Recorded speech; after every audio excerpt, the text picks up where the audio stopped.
15 yil oldin qurilgan na podushkasi va na kolonnasi bor imoratni ikkinchi qavatini ko'tarishni o'z bo'ynimizga olganmiz. Endi men sizlarga hozir bu imoratni ikkinchi qavatini ko'tarish jarayonini hammasini tushuntirib beraman va bu imoratimizning ikkinchi qavati to'liq tomi yopilgunga qadar bo'ladigan videolarni o'zimning Instagram, Telegram va YouTube kanalimga joylab boraman. Kimga qiziq bo'ladigan bo'lsa, albatta kuzatishda davom etinglar, obuna bo'lishni ham esdan chiqarmanglar. Xo'p, bu imoratimizda bundan 15 yil oldin qurilgan, lekin imoratimizning fundamenti ko'cha tarafdan ko'rinayotgan joy 70 sm va pastga 80 sm, ya'ni 150 sm, 1,5 metr masofani tashkil qiladi, lekin imoratimizda podushka yo'q va imoratimizdan umuman kolonnasi ham yo'q. Endi bu imoratni ikkinchi qavatini ko'tarishda o'zgacha uslub tanlaganmiz. Men sizlarga xos tushuntirib beraman, lekin bu imoratni bizga berishdan oldin xonadon egalari ancha-muncha prorablar bilan, qurilish vakillari bilan, soha mutasaddilari bilan gaplashgan, hech kim bo'yniga olmagan ekan. Endi bizga taklif bilan chiqishdi, shu imoratni ikkinchi qavatini qursa bo'ladimi? Albatta qursa bo'ladi. Qurilishda hamma narsaning iloji bor. Mana men sizlarga hozir endi birma-bir tushuntirib beraman. Bu imoratimizni ikkinchi qavatini ko'tarishda ikkita uslubdan foydalanamiz. Ikkita uslubni bittasini tanlashga to'g'ri keladi. Ana o'sha uslubdan foydalanamiz. Bu birinchi yechimi. Mana imoratimizni to'g'ri, men bitta narsani aytib o'tmoqchiman, har doim bitta narsani bilib olinglar. Imoratni rekonstruksiya qilish yoki restavratsiya qilish o'zbekda bitta chiroyli gap bor. Eskini yamaguningcha esing ketadi deydi. Lekin imorat o'sha paytda juda ham baquvvat qurilganligi uchun imoratni buzmasdan tepa ikkinchi qavatini ko'tarishni reja qilishgan uy egalari. Men sizga hozir birma-bir tushuntirib beraman. Buni birinchi yechimi nima qilamiz? Imoratda kolonnalari yo'q, lekin 4 ta burchagi bor.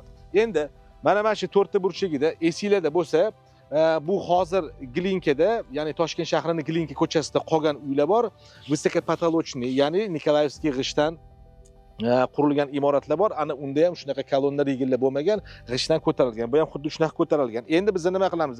Imoratimizning 4 ta burchagi aniq, lekin mana shu 4 ta burchagini to'g'ri, boya aytganimdek, bu jarayon ozgina qimmat bo'ladi va vaqt talab qiladi. No uy egalari bunga rozi.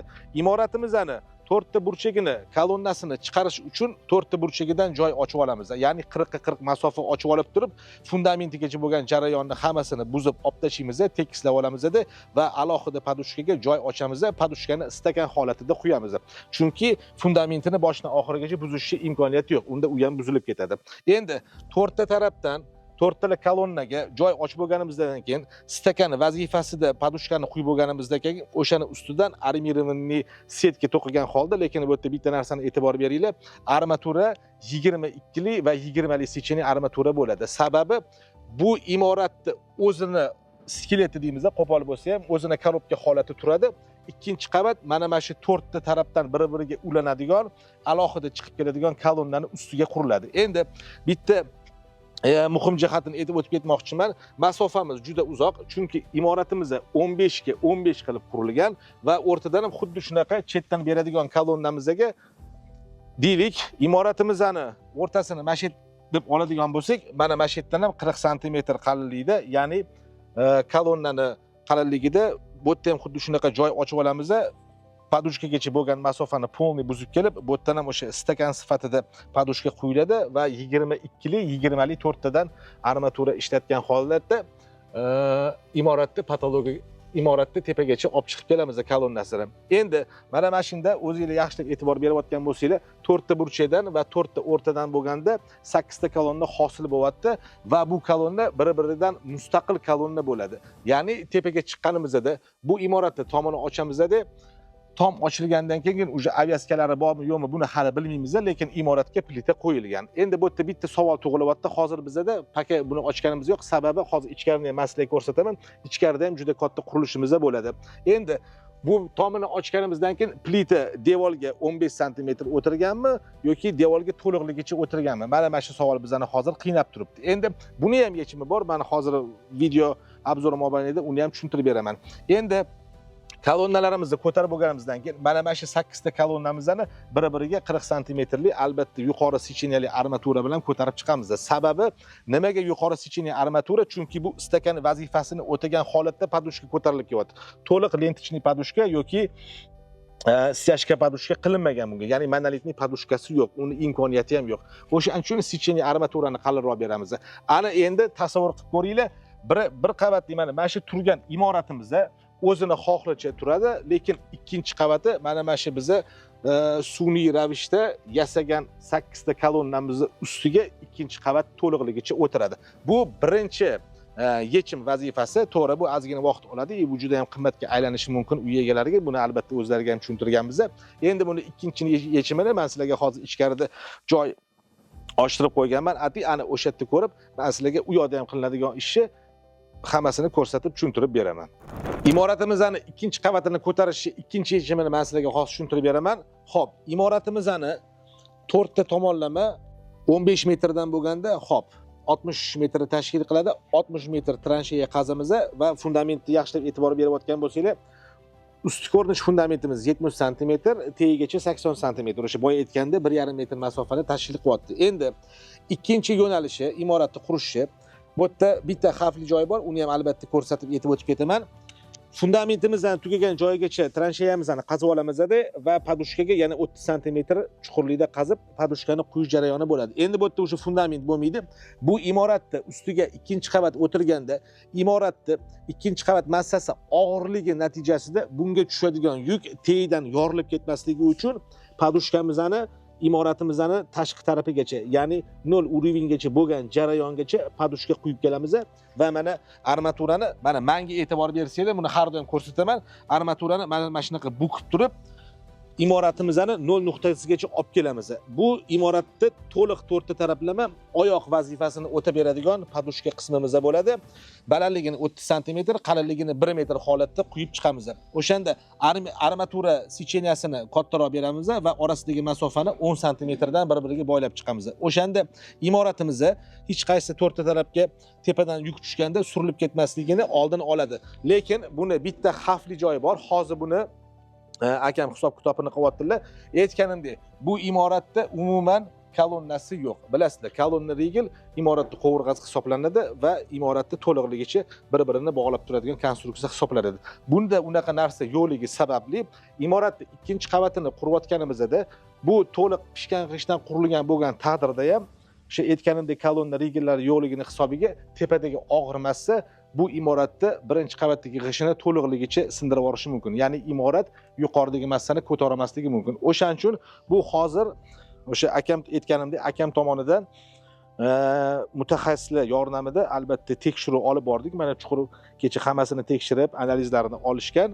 Mana shu jarayon bu ikkinchi yo'nalish. Ya'ni imoratimizni to'liqligicha aylantirib, har 4 ta tomonlama shunaqa podushka sifat beton armirovaniyni quyib kelish. Endi bu aytganimdek xavfli vaziyat hisoblanadi. Ya'ni imorat fundament qismi 4 ta tarafga sochilib ketmasligini oldin olish maqsadida qilinyapti.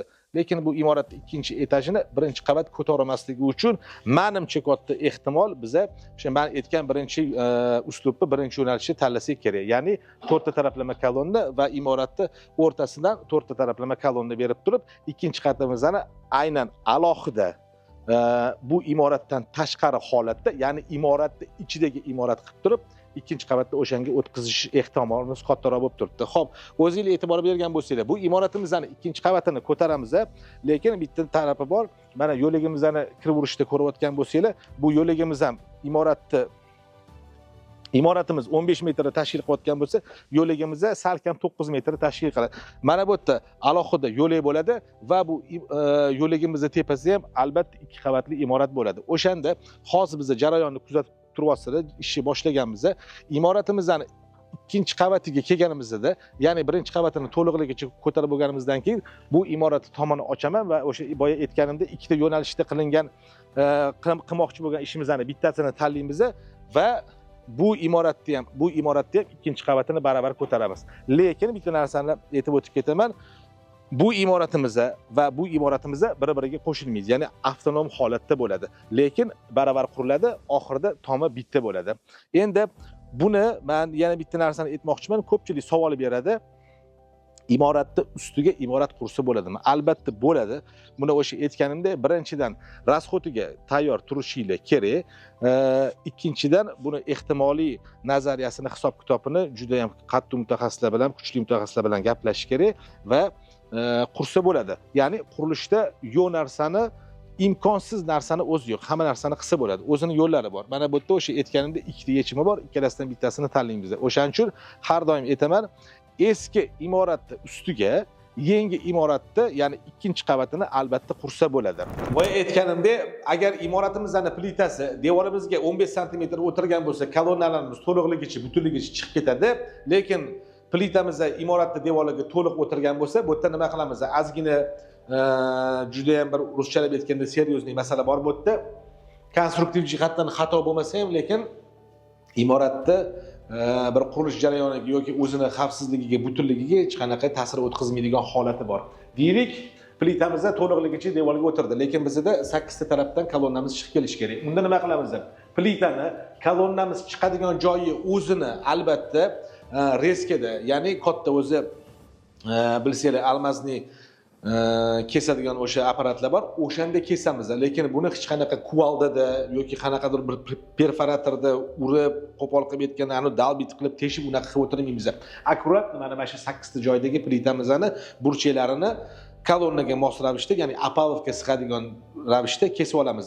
Lekin u joyini kesib olganimizdan keyin shundoq qoldirib ketmaymiz. Kolonnamiz chiqayotganda plitamiz kesilgan joyga обязательно drelda joy teshib olamiz va moslashgan holda 12 li yoki 14 li armaturani plitaga ham va o'sib chiqayotgan kolonnamizni ham devorga qo'shib, avtomatim 4 tali yoki 6 tali armaturadan setga to'qiymiz va betonimizni quyib yuboramiz. O'shanda biz kesgan plitaga ham, imoratimizning kolonnasiga ham, to'liqligicha imoratni o'ziga ham hech qanaqa xavf tug'dirmaydi. Lekin bunaqa jarayon albatta mutaxassislar bilan gaplashgan holatda bo'ladi. Ya'ni prorabni o'zini chaqirdingiz, keldi, ko'rdi, bo'ldi, ikkinchi qavatni qursa bo'ladi. Bitta bu imoratda emas, shunga o'xshash imoratlarda. Chunki mana bu imoratni ozgina ahvoli yaxshi bo'lgani bilan bizga qiyinchilik joyi aytganimdek, na podushkasi bor, na kolonnasi bor. O'shaning uchun bu yerda juda ham ehtiyotlangan holatda mutaxassislarga murojaat qilganmiz. Hozir mana jarayonlar ketyapti. Inshaalloh buni yechimini 2-3 kundan keyin hal qilganimizdan keyin aytganimdek, birinchisi kolonna holati yoki bo'lmasa imorat tagidan avtonom holatda armirovanniy podushka bilan chiqamiz. Mana shu ikkita yechimdan bittasini. O'sha boya aytganimdek, agar shunaqa holatlarga duch kelib qolib, birinchi qavatdan ikkinchi qavatga qurmoqchi bo'ladigan bo'lsanglar, albatta mutaxassis bilan gaplashinglar. U mutaxassis yechim sizlarga topib bergandan keyin murojaat qilinglar prorabga. Prorabni o'zini olib kelib, bo'ldi, ikkinchi etajni quramiz deb qurdirib yubormanglar. Kimga shunaqa muhim va qurilishda yechilishi qiyin bo'lgan taqdirda ham, lekin yechimi bor imoratlar haqida to'liqroq ma'lumot olish uchun va aynan mana shu imoratimizda shu masalaga etib o'tgan va ko'rsatib o'tgan jarayonlarimizning hammasini Instagram, Telegram va YouTube kanalimda to'liqligicha joylab boraman, etap. Ya'ni har bitta qilayotgan ishimizni o'zimni ijtimoiy tarmoqlarimda ko'rsatib o'taman va oxirida hamma videolarni bitta jamlagan holda YouTube kanalimga shu imoratni noldan ikkinchi qavati ko'tarilib, tom yopilgan jarayongacha bo'lgan hamma videoni to'liqligicha qo'yib boraman. Obuna bo'lishni esdan chiqarmanglar. Salomat bo'linglar.